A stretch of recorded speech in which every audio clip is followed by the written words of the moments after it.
All right, so if you haven't seen the email yet, Izad and I talked it over, and we decided we're going to postpone the SLP presentations that were scheduled for Tuesday. We're just going to do them in spring. So we will do in-class presentations on Tuesday. I have your posters. And I'll ask each person to come up and just do basically a couple of minute pitch to the class. You can use your poster if you like and just tell us what you're working on, what the current status is, that kind of thing. And we'll call it good from there, which means no extra credit yellow sheets. But other than that, I know, that's like critical points, man.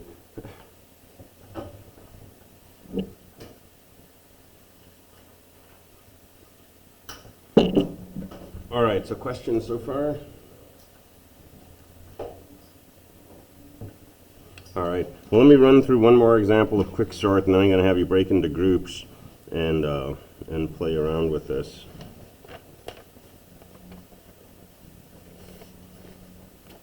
So I wrote some code to generate random lists of numbers, because I'm no good at coming up with random numbers.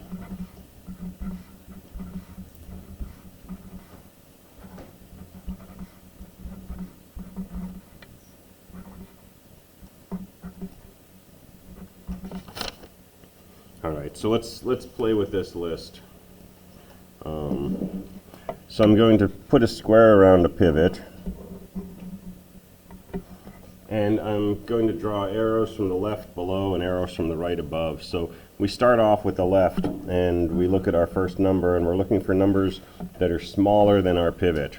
Okay, and our first number fails to be smaller than our pivot, so we stop moving from the left, and we switch over to the right. And we don't count the pivot. We start with the first number to the left of the pivot, and we're looking here for numbers that are bigger than the pivot. And at this point, we have to stop because 7's not bigger. Okay, so 13 is on the wrong side of 7. We're going to swap those. And we're going to get a new list, which will look like this: 7, 12, 9, 8, 18, 4, 17. 5, 3, 1, 19, 14, 20, 6, 13. There's our pivot, 11. Here's where our arrows were. Okay, and now we repeat that process. We start with the next number after the place we drew the arrow. Here's a 12. That's on the wrong side of 11, so we stop. We come over here and start with the number to the left of where we were. That's a 6. That's on the wrong side. We stop, so we swap those. So this will be 7, 6, 9, 8.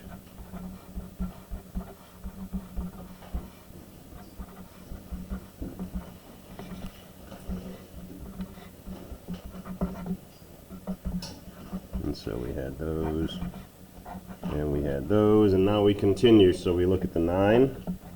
9's on the correct side.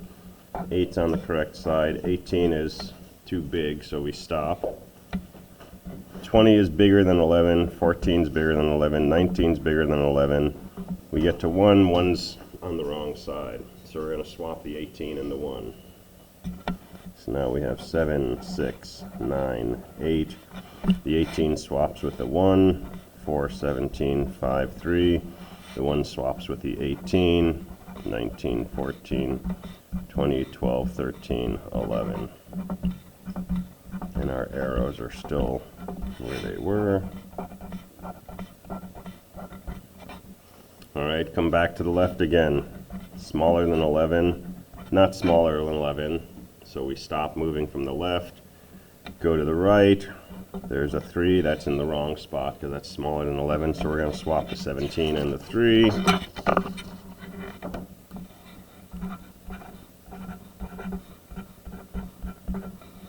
So the 17 becomes a 3, the 3 becomes a 17.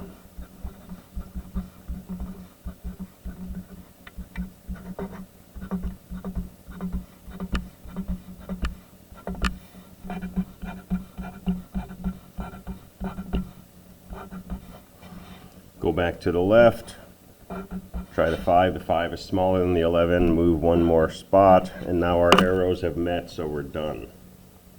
And now we simply swap the pivot with where our arrows met, and our final list is this.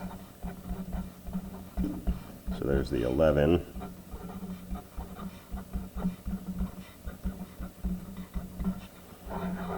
And we circle that to say that's in its final spot.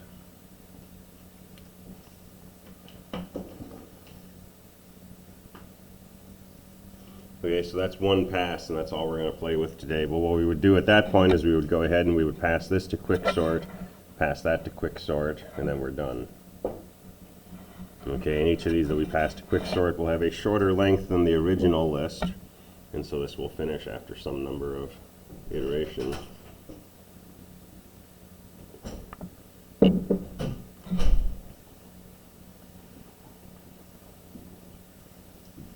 All right, you ready to try this? Cool.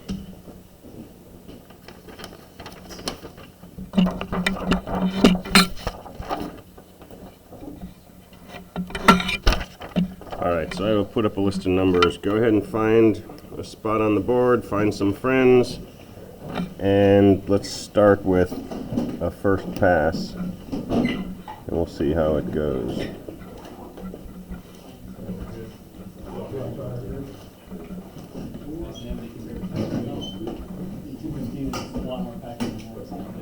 So Nick, will we just use the poster that we sent you for our presentation? Yeah, I'll bring those to class Tuesday.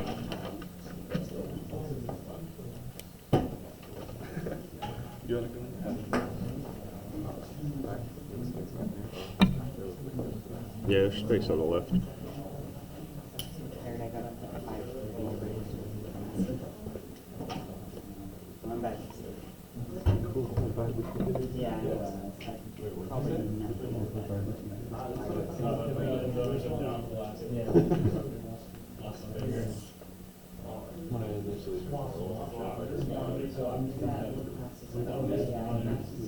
We're done.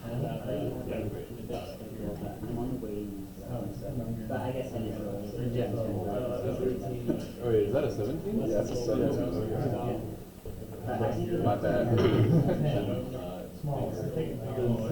Yeah.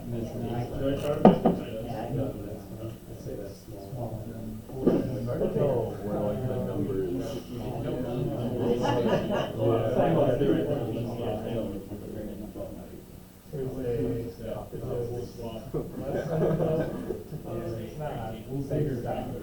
That's a big one. Remember the billboards, like that spacing? Words look like something different. Small? Absolutely. I think it's bigger. Yeah, and you're going to swap it instead. Yeah. So that's it.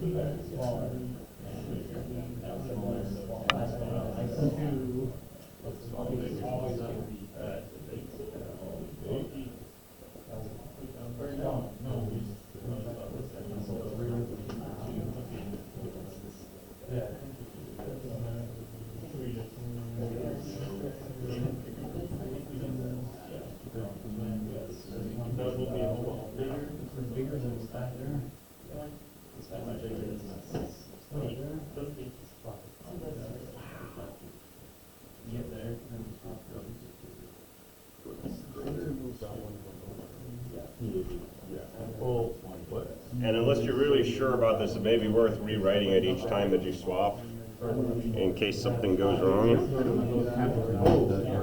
Because, I mean, it was just dropping. Oh, yeah, I wasn't going to this idea.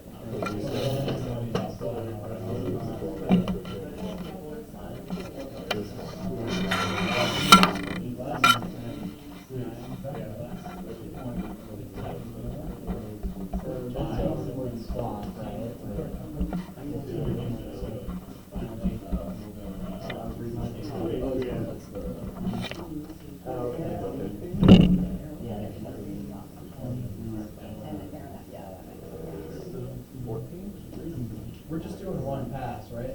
Just do to the place where the 12 is in the correct position, yeah.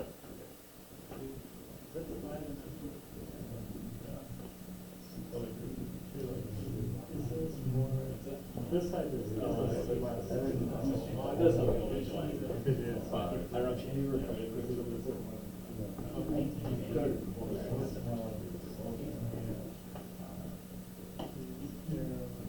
it'll really be.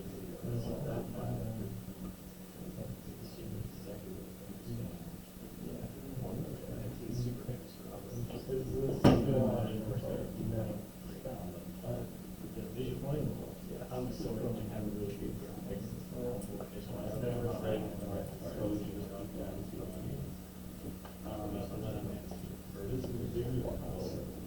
this is smaller than the middle sort of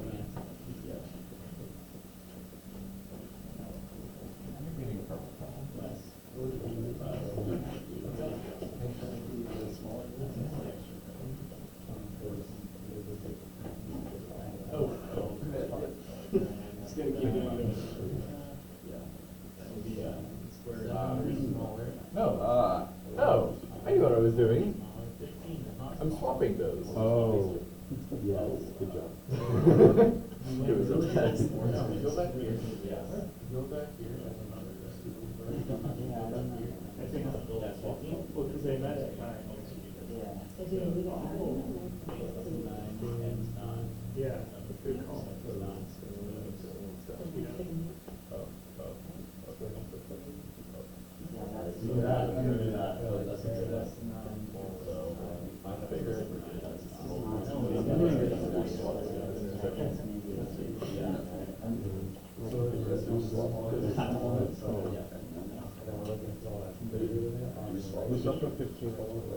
Sorry, we didn't really show our work that.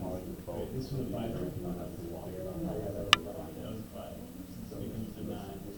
So we just swapped it 12 to 15. Yeah, and then that's when you quicksort each side.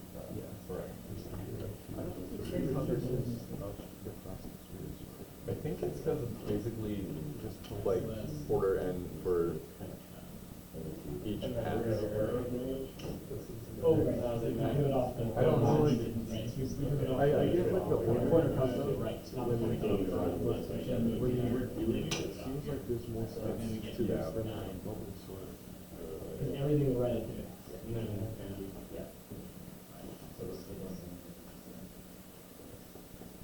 I think that you're just passing through.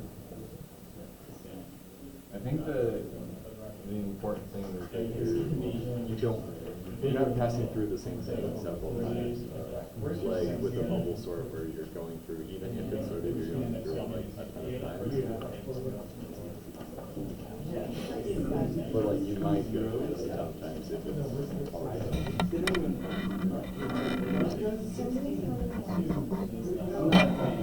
All right, so let me try this.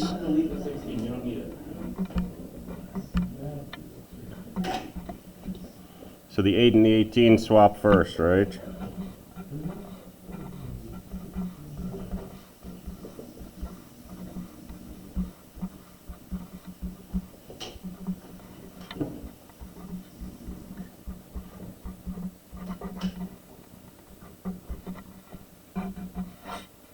All right, 10 is fine, 6 is fine, 14 is wrong, 2 is wrong, so the 2 and the 14 swap next.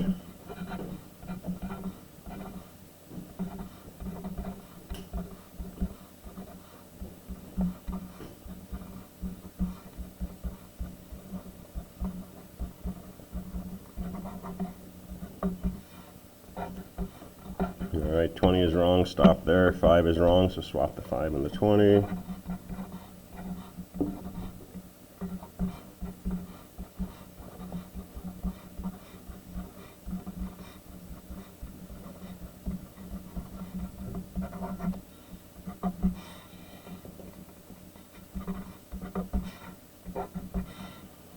All right, 17 is wrong, 16 is good, 7 is wrong, so swap the 7 and the 17.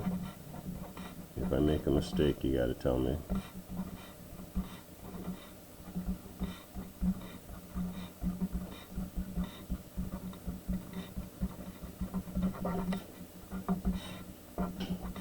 All right, 11 is good, 9 is good, 15 is wrong. Come over here, 15 is on the right side, that's where the arrows collide, so swap the 15 and the 12. So your final sort should be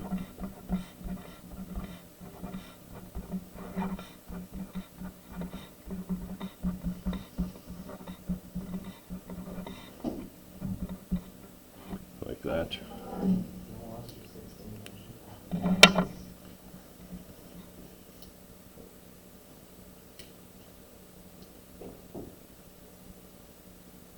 Cool. Is that what everybody got? Awesome. Oh. All right, I was the only one who made a mistake because I missed my 5 before. Cool. All right, so that's one pass of Quicksort, right? And if you're lucky, you end up with your arrows close to the middle of the list so that you effectively split your list in half. And then your recursion is, you know, going to play off the log n for how many times you have to repeat this. All right, any questions about that? If you see this on a test, you're okay with doing what you just did on the board? Is that a hint? No, I'm telling you, this will be on the test. It's the least subtle hint I've ever heard. Yeah, yeah. If I were a test, this would be on my forehead. Okay, cool. Let's go on then. So that's Quicksort. So yeah, go ahead and sit down.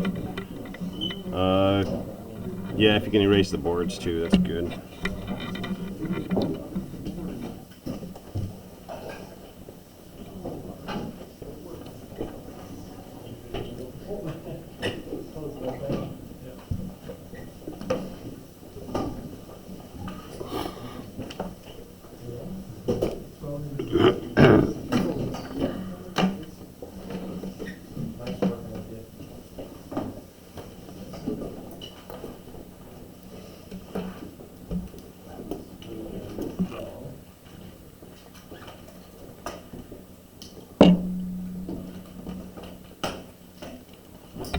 All right, so let's talk about heaps.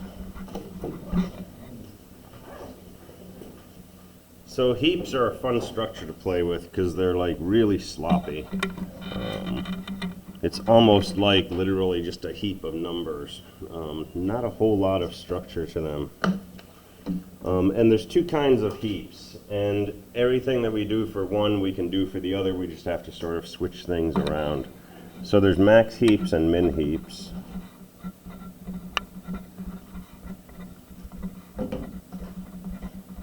And I think I'll just talk about max heaps for now.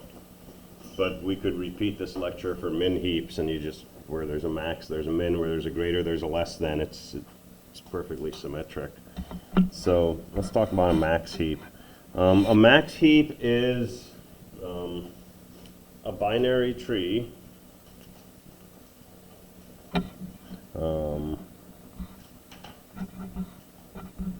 I don't even know if it has to be binary, but we'll stick with binary trees. A tree where each node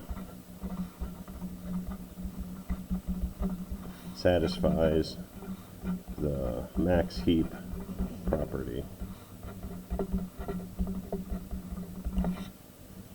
Okay, the max heap property says a node is greater than each of its children.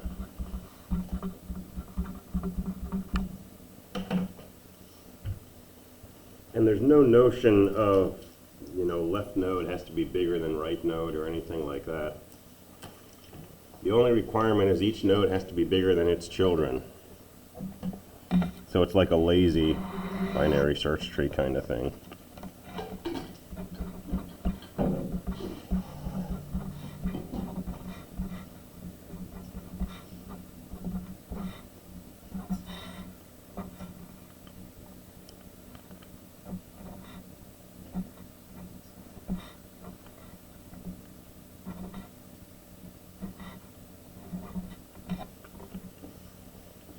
Okay, so in this tree, each node satisfies this max heap property because each node is bigger than all of its children. Okay, I have a 2 over here, which is smaller than everything on the left. In fact, it's the smallest thing in the whole heap. That's okay. I have an 8 which is bigger than a 6 on the right, that's okay. As long as each node is bigger than each of its children. And is shaped like a heap. Okay, so what do I mean by shaped like a heap? I mean that it is as full as it possibly can be. Every level of the heap should be completely filled in, except possibly the deepest level.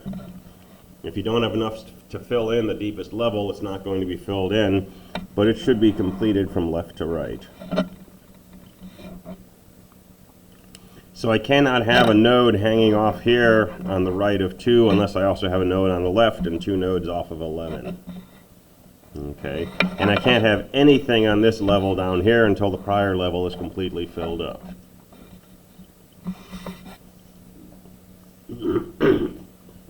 Okay, so those are the 2 requirements to be a heap. Each node has to satisfy the heap property, meaning it's bigger than all of its children, and the whole thing has to be shaped like a heap, meaning it's filled up from top to bottom and from left to right.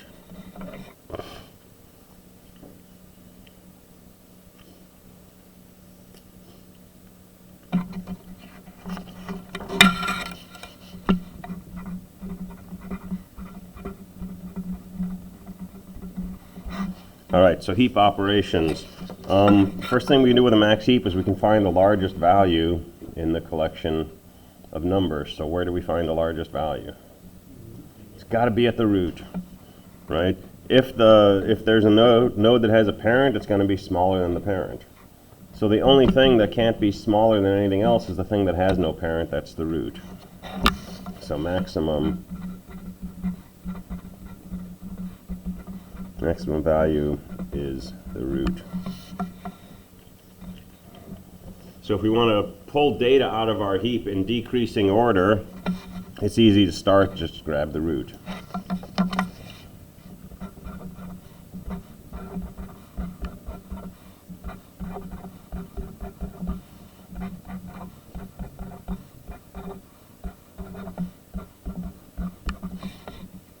All right, so I'll remove that.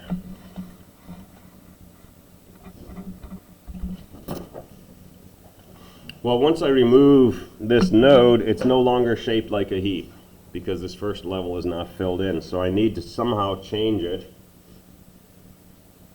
And maybe I want to put the 50 up there or the 40, but if I do that, it's not going to be shaped like a heap because I'm removing something from here. So the only thing I can remove that doesn't disturb the heap shape by its own action is this last node on the deepest level. So I'm going to take this 8 and I'm going to move that up to the root.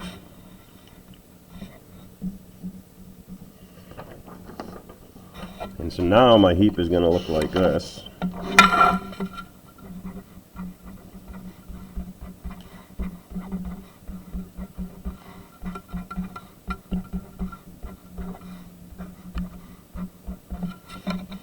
All right, it's got the heap shape, but it's not satisfying the heap property at the root. Okay, so what am I doing? Remove the root. Replace with what I'll call the last element in the heap. Okay, last one meaning deepest row furthest to the right. And then we're going to do a process called down heaping. So we're going to down heap this structure. How do we down heap? Basically, we start at the root and we ask if this node satisfies the heap property. If it does, we're done. Okay, so does node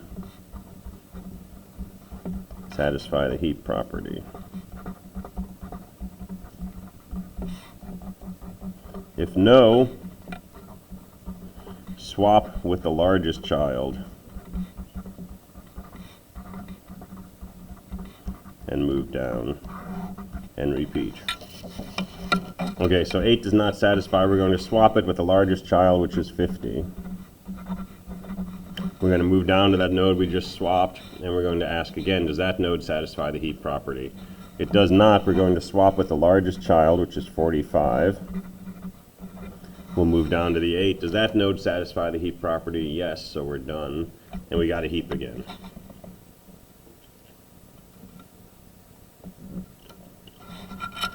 And now if we want to remove the next largest value from the heap, it's just the root. So we pull off the 50. We replace that with the last node in the heap, which is a 6, and then we down heap. So does 6 satisfy the max heap property? No.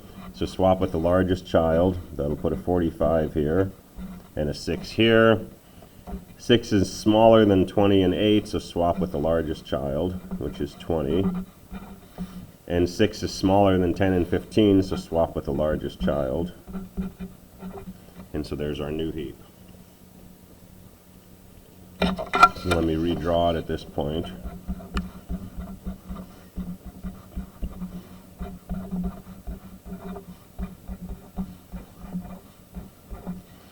Okay, and that's a perfectly valid heap.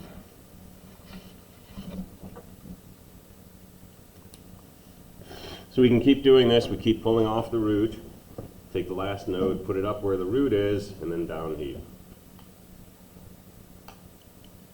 That's how we can pull out our data, and in this case, decreasing order since it's a max heap. If it's a min heap, this gives us our data in increasing order.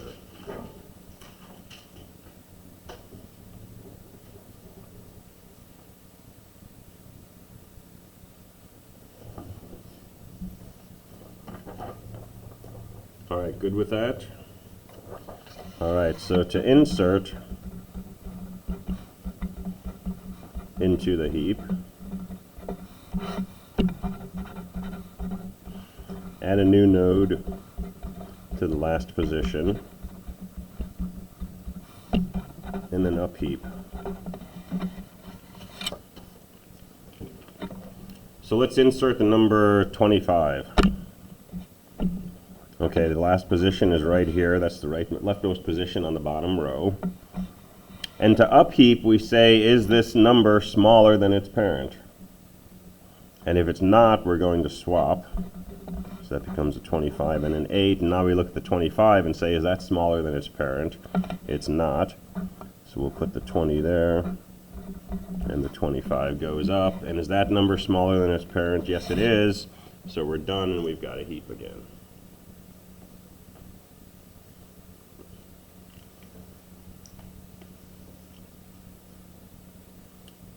And it takes some work to convince yourself that these things actually leave you with a heap.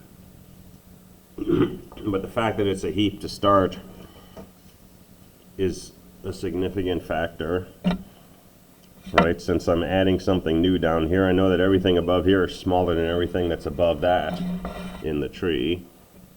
And so if this thing is bigger than its parent and I swap, right, this new node will still be in a spot where it's below things that are bigger than it, and you'll work your way up until eventually you get to the root. So if I were to insert an 80, right, that goes into the next position. To upheap the 80, I would swap with its parent. The 80 is bigger than the 25, so I would swap with that parent. And the 80 is bigger than the root, so I would swap with that, and I get to the root, I'm done. It has no parent. So it satisfies the heap property.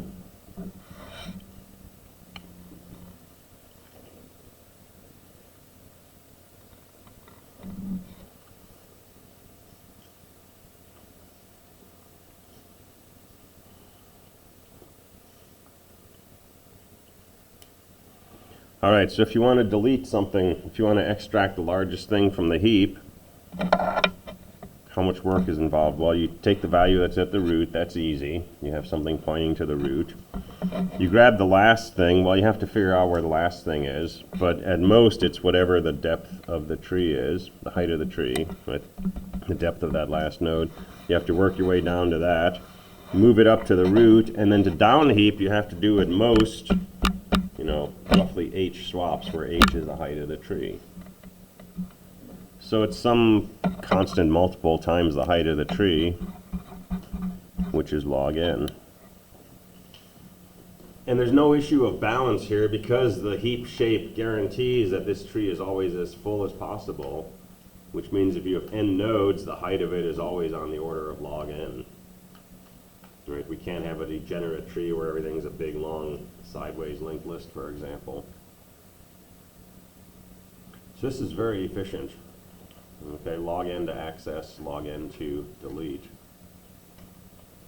log n to insert.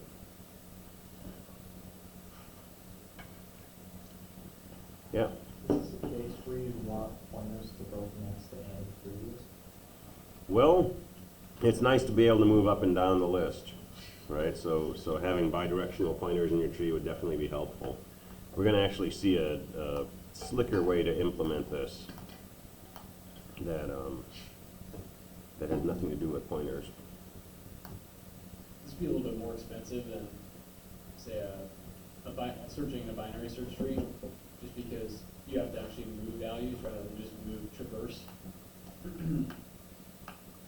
Especially if you're. So if we just want the maximum value, right, it's just at the root. But if we want to actually remove it, right, or we want to insert, yeah, we have to do some swapping. Inserting in a binary tree, we're just adding to a root, to a leaf node. But deleting in a binary tree, we do get into some manipulations.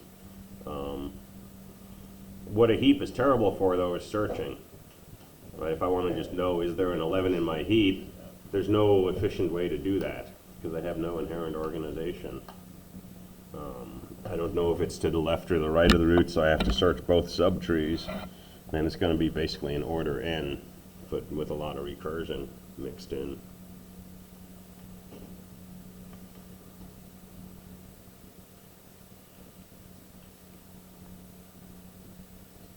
All right, do you want to try these on the board? Let's nail down these operations, and then we'll talk about implementation, and then heapifying. So yeah. Could you use like variant programming to make the searching a little bit easier? How? I don't know, but if you're doing like a lot of recursive loops, then you could probably find a way to keep track of what things are in there and what aren't.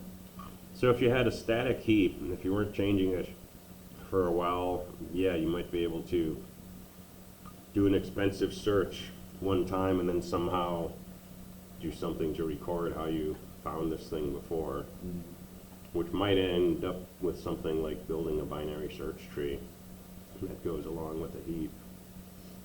So yeah, maybe. Could you just like, that'd be weird. I was gonna say have an array of like the values and just have like a true and false as to whether they're in the tree or not.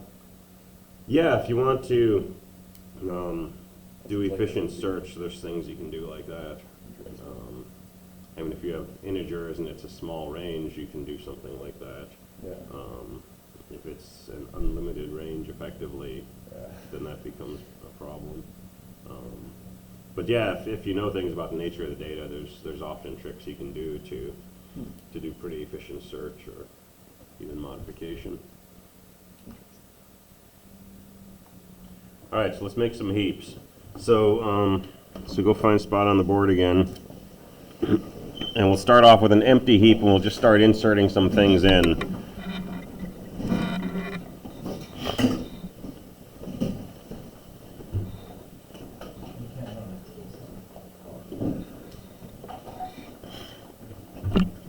So let's go ahead and put in a 10.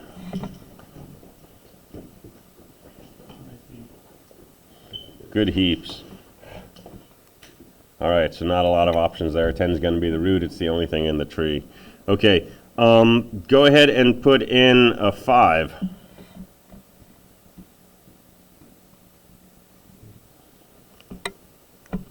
Okay, and go ahead and put in a 3. All right, see, I told you heaps were easy. All right, so where would you put a 20? Where would you first add it? The left of the 5. Mm-hmm, right, because we got to preserve the heap shape, so the 20 goes right there. Okay, and now you have to upheap.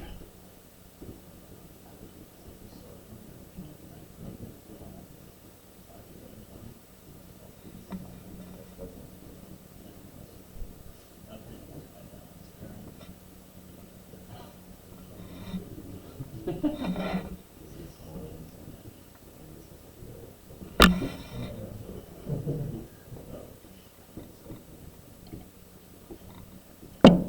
so bad that you write it, you know what you're doing, but then write it and you won't.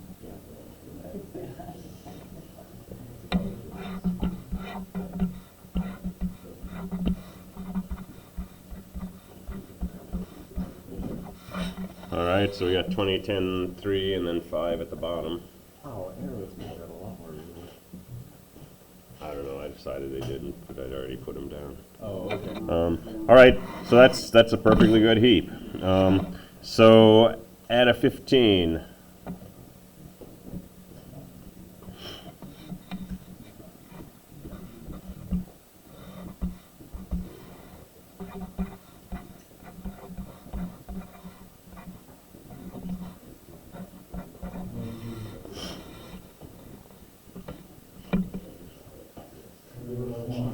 Yeah, do what I want.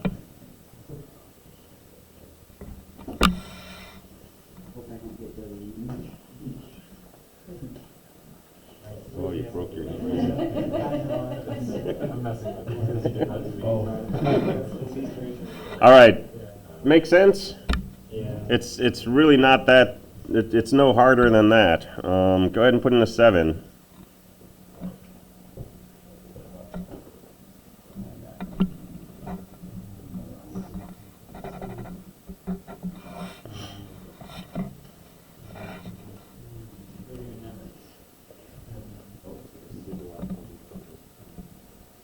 I think that was the last one.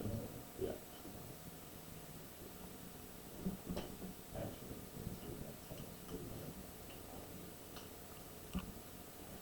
So if you're doing this on a test, right, I recommend showing each of the steps. Don't do what I just did here where I erased, right? Leave that previous one intact and then draw another one where you reversed them.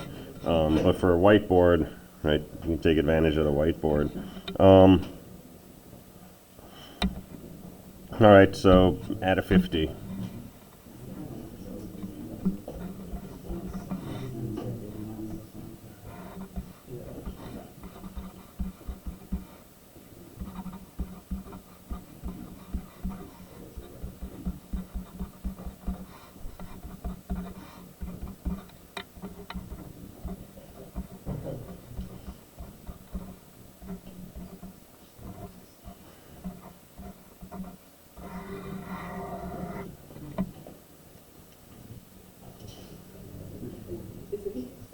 And it's balanced.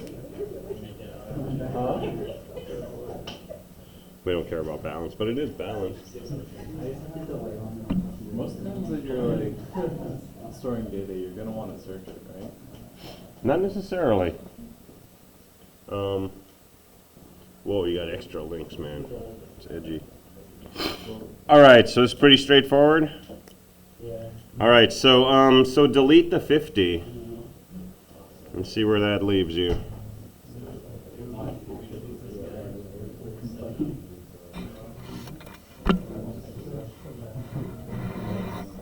Yeah, that was, so you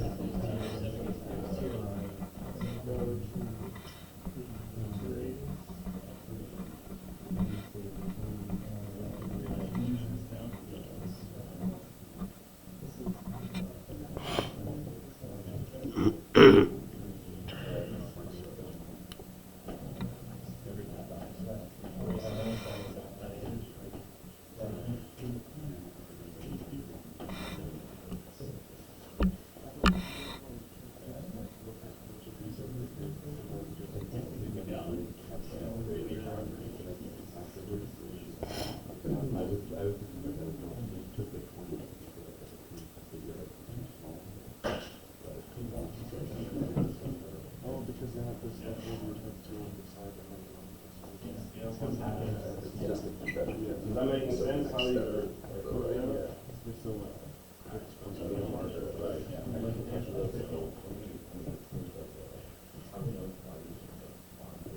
You always move the one on the bottom level right in those positions.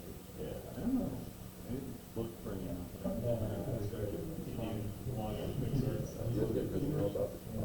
Oh, do you know about that? Yeah.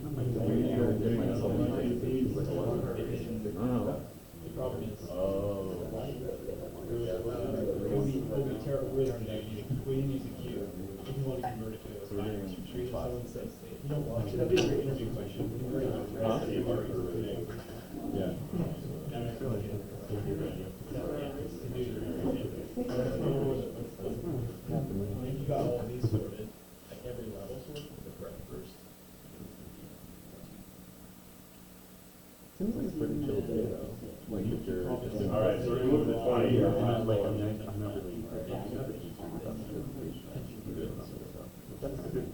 Well, on Thursday we. No. Yeah, at least 20. Next Thursday? Yeah, not today. So swap with the larger tile.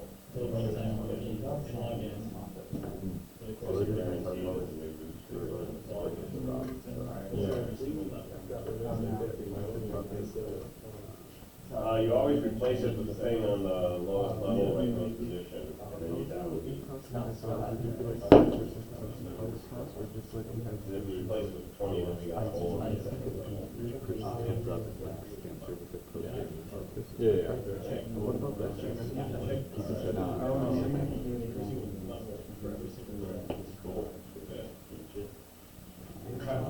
All right, everybody got this? Yeah. Looks like everybody's got it. Cool. All right, cool. Have a seat.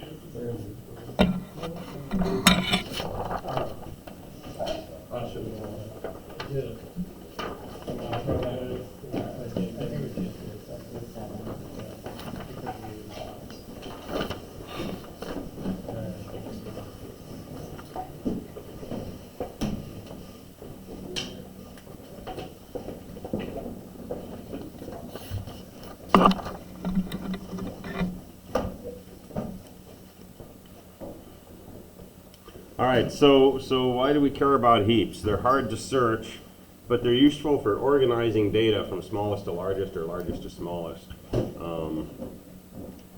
We talked a little about queues a while ago.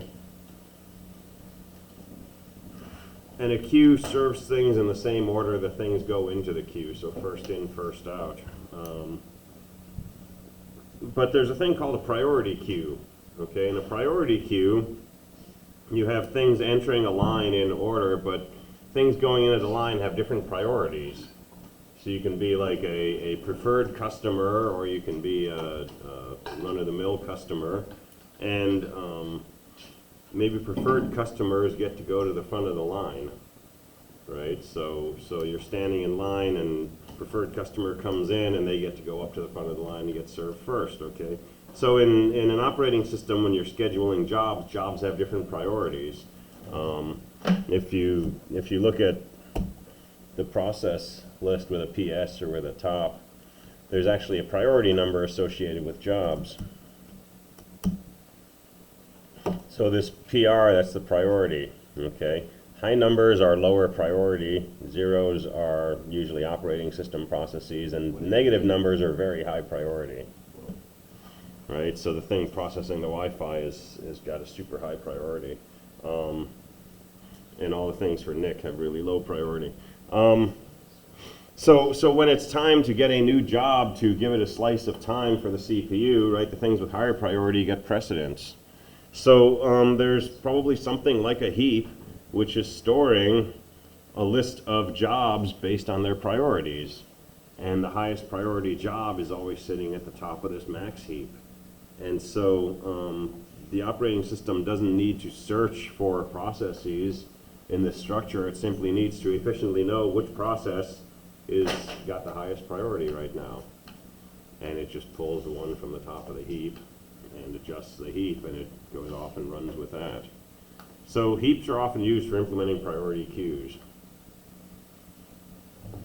Okay, and there's other cases where man, this Nick person, he's got like 176% of the CPU, what a hog. Heaps are used when you want to organize data and pull it off in sorted order, either increasing or decreasing, without necessarily wanting to know what's the second biggest or the second smallest, or is there a particular number in this list. So saying that heaps are used as priority queues, in conjunction with that, how do those work together? Because you still need a queue, right? Because you can't just... You'd probably have a separate queue for each priority level, so that, you know, two things with the same higher priority still get treated first in, first out. Right. But if you've got 32 queues for 32 different priorities, and you want to know who's ready for the CPU next, you don't want to have to search each of those queues to see the first one that's not empty. So you could store the information about the processes in a heap based on priority. And so you pull off the top of the heap and it would say, okay, there's a process with priority 19, that's the highest priority, so now you go to queue 19, pull off the head of the queue, process it, and just continue from there. Okay, because wouldn't you only ever pull high priority tasks that way? Yeah, yeah. Okay, so you wouldn't be able to have the lower priorities run like a fourth of the time or something like that? You'd do something different for that, yeah. Yeah, the way I'm describing is strictly giving priority to top jobs first, which is not a good policy. Yeah. Unix, by the way, there's a thing called niceness. That's the column next to PR is NI, that's niceness. You can set the niceness of your own job and bump your priority down or up if you're a super user, right? But if you're doing something that you know is really CPU intensive and you don't want to bog down other processes, you can set the niceness of your job to say, you know, give other processes precedence. And the default niceness is 0, but you can bump it down, which is probably what I should do for my Java code. So if you increase the niceness, does that decrease how much? It's always backwards in my mind. Related to swappiness. Is it what? Related to swappiness. Oh, swappiness might be something different. And it depends on the operating system and the scheduling processing scheme. So niceness, minus 20 is most favorable, 19 is least favorable, so higher is nicer to everybody else, but less nice to you. So if you have a negative niceness, is that super low priority? That's super high priority, It's like greedy. yeah. Okay. So I not wasn't nice to sure other because people. because the negative priority was super high. Yeah, and negative niceness is also super high. Right. But if you have a positive priority and a positive niceness, those are the opposite. Now, if you have a positive priority, you're pretty low, and if you have a positive niceness, then you're even lower. You're not being nice to the process isn't being nice to the other ones. Yeah, I get Yeah. that. Okay.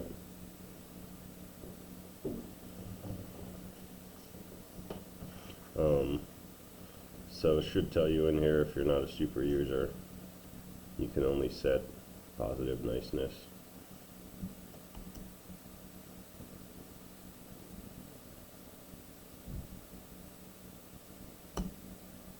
It may not mention that here. Yeah, process scheduling is a whole quagmire in itself. We used to spend a lot of time trying to balance processes on the CPU. We're out of time. That's an operating system class discussion anyway.